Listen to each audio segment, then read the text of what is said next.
Yo, what's going on? We are back to talk a little MMA news. It's TMP 236, I believe, and joined as always by your boy, Sweet Pappy Jones. What up, Pat?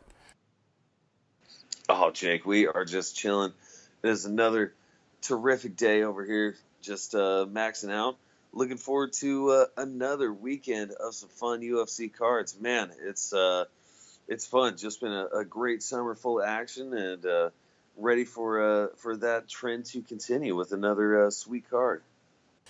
Yeah, UFC Hamburg broke a couple lame records for most decisions, but the next couple weekends are going to be fun, fun, fun. We're going to the Red Mile this Saturday, the Scotiabank Saddle Dome in Calgary, Alberta, where we got a real fun scrap between Dustin Poirier and Eddie Alvarez, and then we got UFC 227 around the corner. That's going to be chock full of a bunch of fun fights, including Dillashaw Garbrandt 2. Are you kidding me? Johnson versus Cejudo. Are you kidding me? Gonna be a lot of fun. A couple belts on the line at the Staples Center in Los Angeles, California, August 4th. I don't know why I'm talking like Howard Cosell, but let's get back to the present day. Don't want to be looking ahead too much, but we will be dropping a UFC Calgary preview either this Thursday or Friday. So keep your eyes open for that. But now we're just focusing on recent bits of MMA news, specifically fight announcements. And we'll lead off with UFC Denver. I don't have that specific date in front of me. I believe it's November, though. A couple fights, including the main event set. We're going to have Frankie Edgar versus Chan Sung Jung, the Korean Zombie. A fight that, man, just screams fight of the night. Screams two guys who are willing to throw shots and take shots too. This is going to be a really fun one, and actually, I think is a very important kind of meter for both guys. You have Chan Sung Jung, who, for various reasons of injury and military, I guess it's a mandatory thing in South Korea that you do military work. He hasn't been as active as he's wanted to be, so this will be a very good litmus test to see where he sits. And Frankie Edgar, kind of been up and down, has been the bellwether kind of top three guy in his weight class, but got checked hard when he got TKO'd by Brian Ortega. Was able to get back in the win column against Cub Swanson, but this will be a test to see if he truly still is at the top of the division or is going to kind of sink down a couple spots. Love this fight. I don't know which way to lean. I'm gonna say Zombie because fuck it. He really looked impressive on his return, and I don't think I think he's got the fight experience to where his fight IQ is not in question, but he hasn't taken near amount the lumps that Frankie has. If you examine the last 5 or 6 years of their career, so for that reason, I guess I'm gonna go with the Zombie. TKZ by TKO, Jake. That's what it's going to be. Come November 9th, November 10th at the Pepsi Center in Denver. Uh, no, I'm just kidding. I don't know about that. I thought, actually, I don't know what I was thinking. I'm Hot just, takes, hot takes. hot, hot takes. I don't know what's going on. But the Korean Zombie versus Frankie Edgar, that's going to be dank. Yeah, no, I feel like I'm probably leaning Korean Zombie early myself. I mean, he definitely looked fantastic in his comeback fight. Looked like he did not miss a step, and I think he'll be able to do it again. And yeah, hopefully he's feeling fresh in this one. Frankie Edgar, though, man, that is always just a tough nut to crack. And I mean, Frankie was putting it on Brian Ortega too. He was hitting him with some good shots, hitting him hard early. Um, but man, Ortega just has some kind of jaw on him. and he weathered it. And Frankie just, maybe got a little too close there. And man, we all saw what happened on that one. But be that as it may, I think Frankie Edgar. Still, I would not mind seeing a rematch between him and Ortega, and I would not mind seeing him fight anybody really. And him versus Chan Sung Jung, I think that's just a fantastic style matchup. Both have great hands, both have solid ground game. Frankie being more the wrestler style, Chan Sung Jung having some great Brazilian jiu-jitsu. Um, Man, love this fight. Love this as the main event. Um, Early, I think. Early, I think I got to go with Frankie Edgar. Maybe I'll change my tune the closer we get to November, but you got to go with the answer. You always got to go with the answers. And yeah, this fight will be November 10th, 2018, celebrating the 25th anniversary of the UFC. As you know, their first event took place November 12th, 1993. Another announced bout, which is just as fun. I mean, these will surely be competitors for fight of the night. Donald Cerrone versus Mike Perry. You got the cowboy taking on Platinum. The lead up to this is going to be so fun. You have Donald Cerrone, who's always trying to be buddy with his opponents, always smiling. But at the same time, if you get on his bad side, he can talk a lot of shit too. Like there have been fights where the animosity has certainly been there. I think back to that WEC rivalry he had with Jamie Varner. And we've seen a couple times the shit talking kind of get into Donald's head. The Nate Diaz fight, obviously, coming to mind first and foremost. I think that this is the perfect fight for Donald Cerrone, stylistically. This is somebody who is flashy, has clout in the welterweight division, but Donald Cerrone is so technical a striker. He's going to be working angles, and I think his footwork and his fight IQ and his experience is leaps above Mike Perry. Mike Perry might be a little faster, a little stronger, a little more youthful, a little less miles on his engine, but I'm still going Donald Cerrone in this one. And I can't wait for the build up, for the stare downs.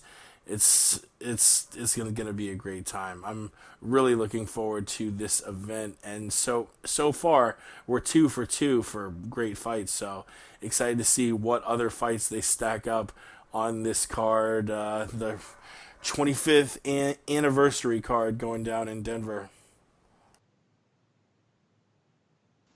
Yeah, absolutely. Platinum versus the Cowboy. Man, that's going to be a scrap. They're definitely going to be pulling out all the stops. I would think it's got to be a slight advantage for Cerrone. I mean, of course, Colorado. He stays round in Colorado, so a little closer to home for him. But man, I was real impressed with Mike Perry against Paul Felder. Just who knows if it's just the Jackson Winklejohn connection there, but he definitely showed some great stuff in his fight, and I think I'm definitely looking at him a little differently than I was maybe against his in his last couple fights. Maybe there's a higher ceiling on Mike Perry than I might have previously thought. Man, this is going to be a fun fight, and I would hate to even just gauge off of one matchup, but I would dare say I feel like Mike Perry even has a little more momentum on his side right now. He's a young buck on the come up. I don't know. Some say, hey, maybe he's a little bit like Cowboy was back in the day. I mean, Cowboy was training at Jackson Winklejohn's for forever, ever since he was a young dude coming up in the game in the WEC and the beginning of his UFC days. Very interesting to see what's going to happen. I think right now, smart money's probably on Cerrone, but I'm not sleeping on Perry. I think my pick has a strong chance of changing the closer we get to November 10th there. And a week before that, November 3rd, we're going to have our annual MSG card. It seems like the UFC likes putting those November cards on at Madison Square Garden in New York City. This one likely will fill up quite a bit because they like to make that MSG card pretty big. But we have our first announced bout. I don't know if it'll be on the main card. I would guess that it would be, but this could also be like a prelim headliner or something like that. Jacare Souza taking on David Branch, a fun little middleweight scrap. Jacare obviously trying to bounce back from a loss. That was a split decision loss to Kelvin Gastelum at 224. David Branch coming off a KO win against Thiago Santos. Both are pretty equally matched, I think, in the UFC middleweight division right now, ranking wise. You have Jacare at number 5 and Branch at number 7. Brunson at 6, Gastelum at 4, Weidman, Rockhold, and Romero at 3, 2, and 1. So this is a nice little fight. The winner jumps back into the top 5, and the loser has to deal with those beasts coming down the line at middleweight, including Paulo Costa, Israel Adesanya, and more. So yeah, this will be a nice little test of metalware there at middleweight. I think I'm going Jacare. Jacare, he's getting older. He might be coming to the tail end of his career. David Branch getting older himself, 36, very underrated. I mean, the guy has lost one time since 2012, and it was that fight against Luke Rockhold. Won every other fight, including a historic title reign at World Series of Fighting. And his 2 wins in the UFC have both been impressive against Krzysztof Jotko and Thiago Santos. Both those guys, beasts. That being said, though, Jacare himself is a beast. And I think I'm leaning toward him at this UFC 230 scrap. What about you? Jake, I have no clue. I'm finding this one really hard to call right now. Jacare, I mean, maybe 18 months ago, I might have said Jacare very quickly without hesitation. Right now, though, man, it's. I don't think Jacare's lost a step necessarily. I mean, tough loss to the champion Robert Whittaker. But then besides from that, just a split decision with Kelvin Gastelum, split decision with Yoel Romero. It depends on who you like in those fights, how you want to call those, and he could very well still have just as much shine on him now as he did before he fought Whittaker. But David Branch, coming over, former World Series of Fighting 2 division champion there, making a pretty good account for himself. His only setback that loss to Luke Rockhold, but he's been doing quite well in the UFC since then, and has definitely proven himself to be a worthy contender for sure. I think this will be a close fight with Jacare here, but I think Souza's going to get the job done here. That's definitely my early pick, especially in Brazil. Man, that's going to be a tough trip for David Branch to make down there in enemy territory against Jacare. Man, I got to go with him. And a fight we got going down way earlier than those 3 November scraps. This will be UFC 228 in September. We got Carolina Kowalkiewicz taking on Jessica Andrade. This will be a pretty important fight for the women's strawweight division. You have both of them who only have a couple of black marks on their UFC record. Both lost in title fights to Joanna Jędrzejczyk. Jessica Andrade also losing back at, I think, UFC 191, back in 2015 to Rocky Pennington. Those are only 2 losses going all the way back to 2015. Caroline Kowalkiewicz, only 2 losses on her entire record. that UFC title fight loss to Joanna Jędrzejczyk in 2016, and her next fight, a first round submission loss to Claudia Gadelha. 2 wins since versus Jodie Esquibel and Felice Herrig. This will be close. I'm leaning Jessica Andrade, though. I just feel like in her performances, she's been a little more dominant. Stylistically, Carolina could give her a little bit of trouble standing up, and if she does win this fight, she has that gambling chip of a win against the current champion, Thug Rose, back at UFC 201 in 2016, that strawweight title eliminator in Atlanta, Georgia. So yeah, if Carolina can win this fight, she would have a decent argument for a fight against Thug Rose. This very well could be a title eliminator fight. So a lot on the line here at UFC 228, which I believe, will be at the American Airlines Center in Dallas, Texas, where I don't know if it's official or it was rumored or what, but we are going to see for sure Nico Montana versus Valentina Shevchenko. Shevchenko is going to mess her up. And it was rumored we'd also see Cyborg versus Amanda Nunes, but that is not confirmed yet. But get back to the fight at hand. Carolina versus Jessica Andrade. Who you got in that one? Man, that's a very tough one. I mean, both these ladies super well rounded, both very tough. Both had good fights with the former UFC 115-pound women's champion Joanna Jędrzejczyk, and man, both very tenacious, both very tough.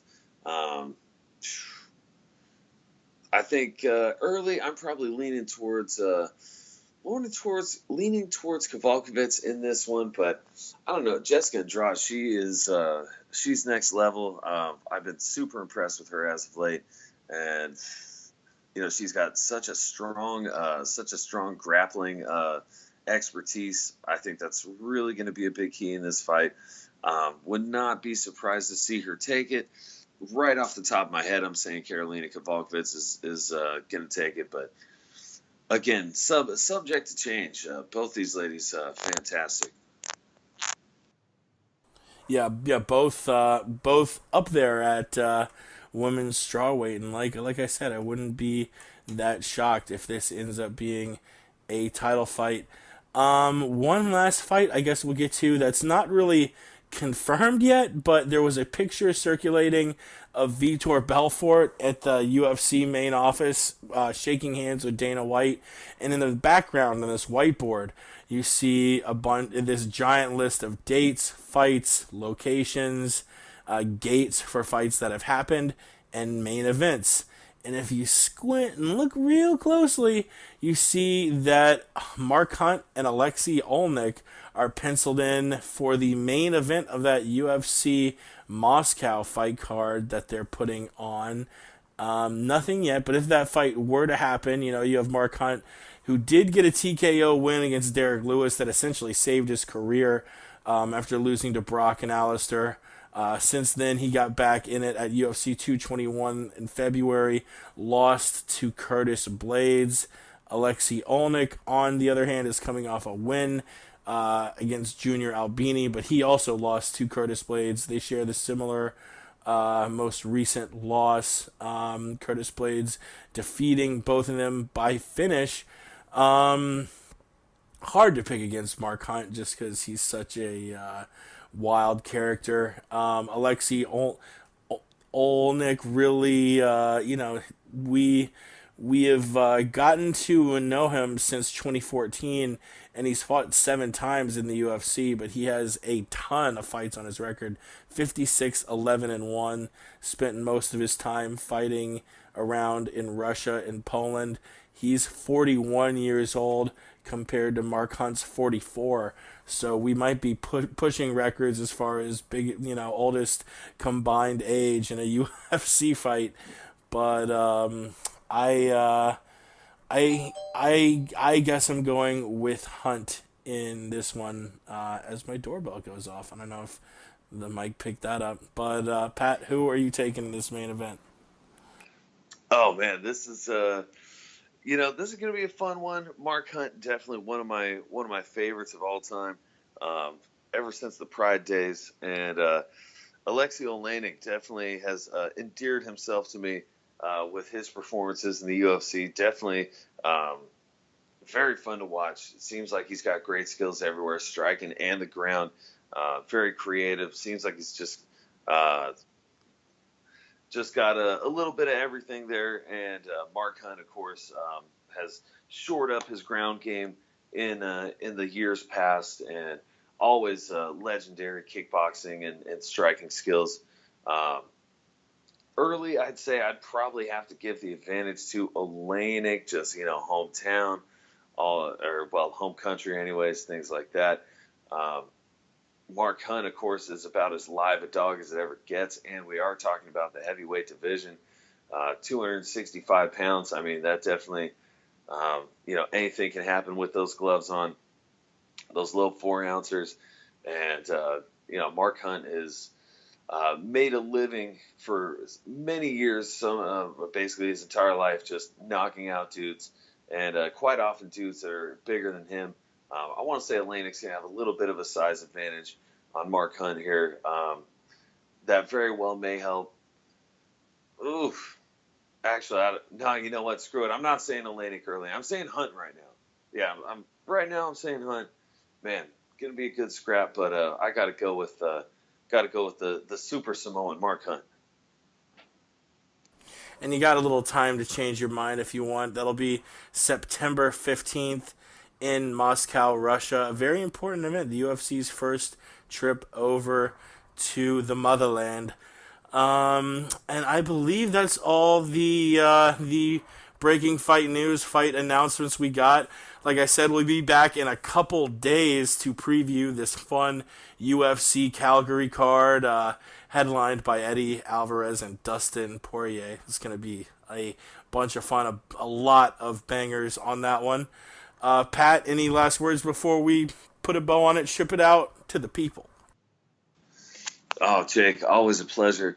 Love bringing them the hot news, the hot takes. Yes, we will be back, ready to break down the Alvarez Poirier 2 card. Very jacked up for that. Jacked up to break it down with you. Sending those thoughts and prayers. Tons of love out to Ramses. Always sending our thoughts and prayers out to Josh, Mr. Josh Webb as well. Wishing the best for you, gents. Speedy recovery. That's right. Our buddies Josh, Ramses, and for that sake, anyone who is listening to the podcast going through some personal issues of their own, whether it be themselves or family or friends, we're sending positive vibes out to the whole MMA podcast community. You are listening, so you're a part of this weird small family we got going. And you know what? We love the shit out of each and every one of y'all. Thank you for listening. We'll be back soon with a UFC Calgary preview. But until then, we are not gone. Actually, there's a few interesting developments going on since Pat and I wrapped this show up just less than 48 hours ago. UFC 230, it looks like, might have a couple middleweight bouts added to it. One fight being extremely particularly interesting as far as title elimination goes. Chris Weidman taking on Luke Rockhold at UFC 230 at MSG. We're going to talk about that. We're also going to talk about the possibility, although now there has been some shade put on it, between Yoel Romero and Paulo Costa. This another huge fight, although apparently the Romero camp has sent some disapproving tweets saying that Yoel might not be able to fight. We will see. Also, huge news coming from more UFC title fights in the future. It looks like at UFC 228 in Dallas, we're going to see Tyron Woodley take on Darren Till. This being floated out there, I didn't want to talk about it before because things were just kind of tentative. We didn't know if Woodley was going to take the fight or not, but now it appears official that Tyron Woodley is going to fight Darren Till at UFC 228 in Dallas. And Colby Covington, I guess, if the media outlets are correct, will be in the same role that Tony Ferguson was at UFC 223. That he will be the interim champion up until the fight starts between Till and Woodley, and once that fight starts, he will lose his belt, his interim belt, like Ferguson did. Very captivating stuff. We have Ariel Helwani saying just 9 hours ago, earlier this Tuesday evening, quote, "There's a fascinating trend in MMA lately of announcing fights before they are signed or even being close to finalized."